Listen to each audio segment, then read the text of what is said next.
What's up, Bean Crew? It's a good day here in the Brentley G house, and I wanted to talk to you a little bit about myself and about what's been going on with me. And I wanted you to ask the questions this time and decide what I'm talking about. So this time I asked you Q&A right here on YouTube, and yeah, I'll probably do a bunch of these over time. But yeah, I thought it'd be fun. How much more energetic are you feeling now that you've lost weight? And are you finding other things easier to do? I am feeling incredibly more energetic. Like a lot of people I've seen in the comments are talking about how I move around so much more when I'm making these YouTube videos.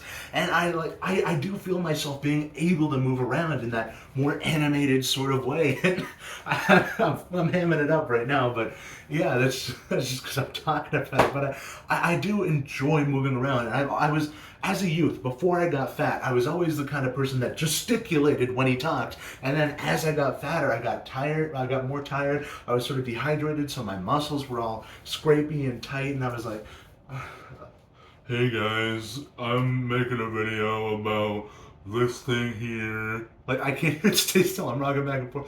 It's like, hey, what's up? Today's another movie review. now I can jump around, I can move around, I'm doing all sorts of stuff, and I have more tone in my voice, more inflection. And I heard someone talk about that too, the inflection in your voice. Like as you lose the weight and get healthier, you kind of snap back into focus. You're not as disassociated, so you can enunciate your words better. And instead of going like this and talking, sort of, and I'm up and down and I'm inflecting and doing all sorts of things, and I just feel infinitely better in every single way of movement. So, how would you tell people to start? And how would you make them feel comfortable losing a lighter weight? And did you lose light weights?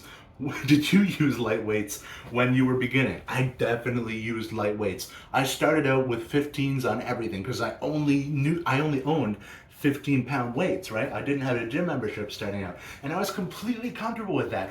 I knew I was way far off from any semblance of something I was seeing on YouTube. Everybody is these muscle-bound Adonises, and I was not even gonna have a chance of keeping up with these guys. And I knew that from the start. And it's important to keep that in mind. We are just starting. We are just at the beginning of our journeys.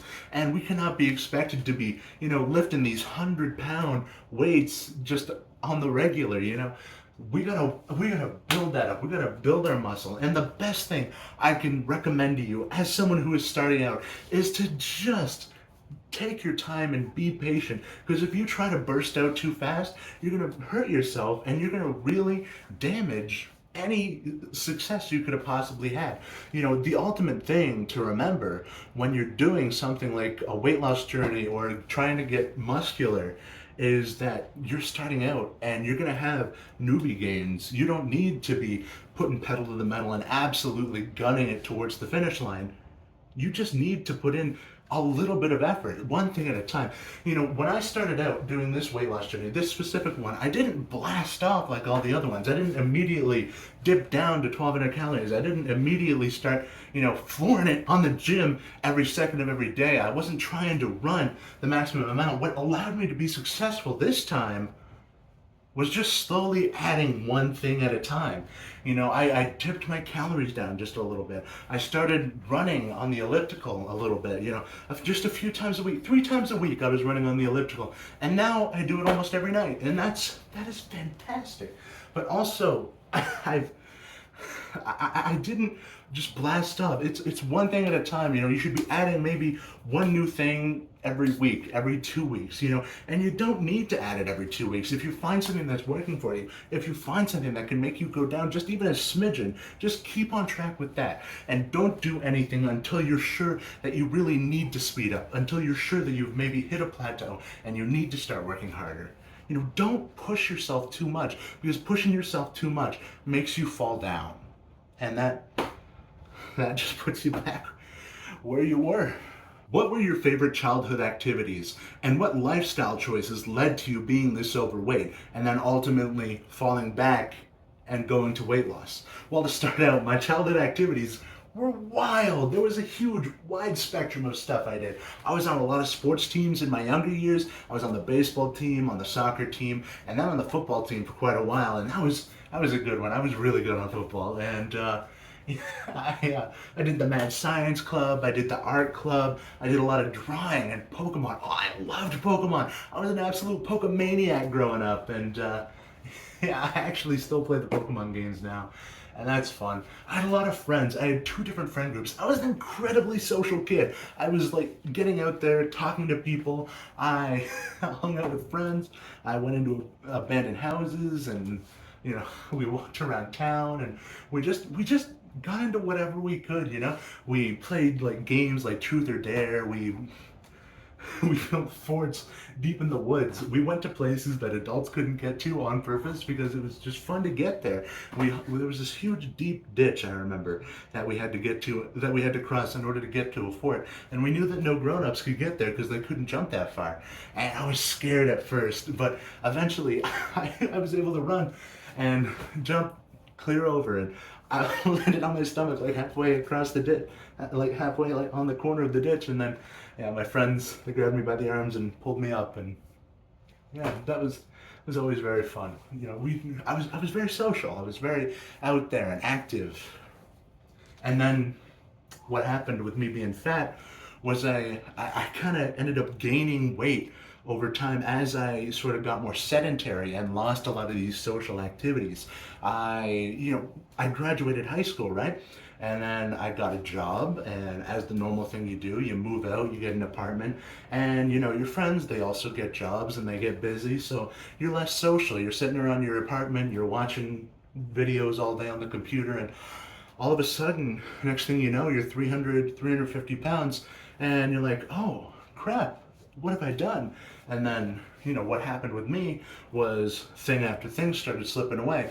Eventually, I got too fat to work, so I lost my job. Then I lost my apartment. Then, my friends felt bad for me. They were like, this is too much of a bummer to watch my friend just keep getting fatter and fatter. So they stopped talking to me. And then that withdrew me even more into the laptop, into booze and junk food. And eventually, I found myself 575 pounds, and I knew something had to change.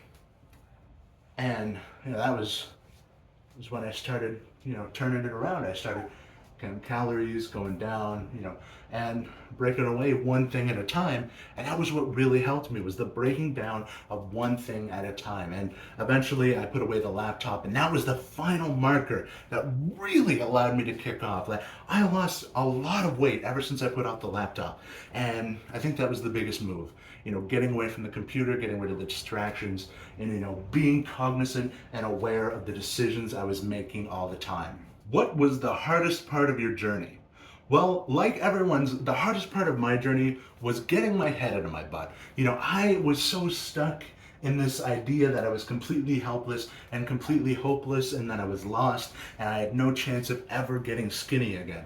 And that was a hard way to live. That was a hard, sad way to live, because I thought I was just going to keep getting fatter and fatter and fatter until I was like one of those my 600-pound life people that, have to bathe in a tub outside, because they can't fit in the shower, and they can't walk barely at all. They got to be on oxygen because they can't get enough oxygen. Like, oh my God. And that was scary. That was scary and sad. And I felt desperately sad for myself, because after everything that I had done, everything that I had been through, to end up trapped in your own body like a prison of flesh, it was incredibly scary and incredibly sad. So, what was the question? Hold on.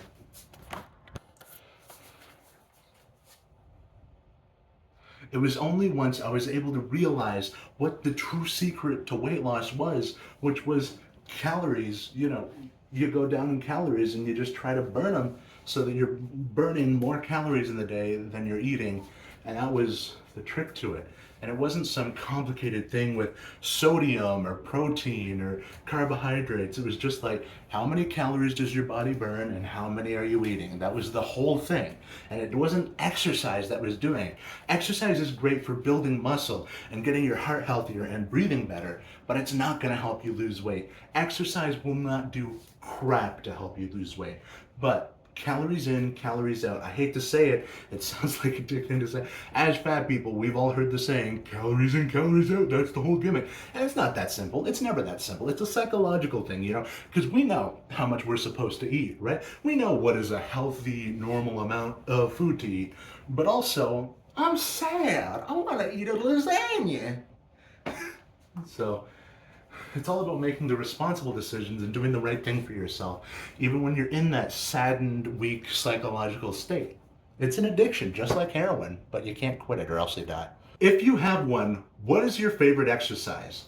My favorite exercise is running on the elliptical. I have been doing a lot of it lately, and I know it's not helping me make progress with running. I don't know, maybe it is. I haven't tried, land running in a while, but I really want to, do that.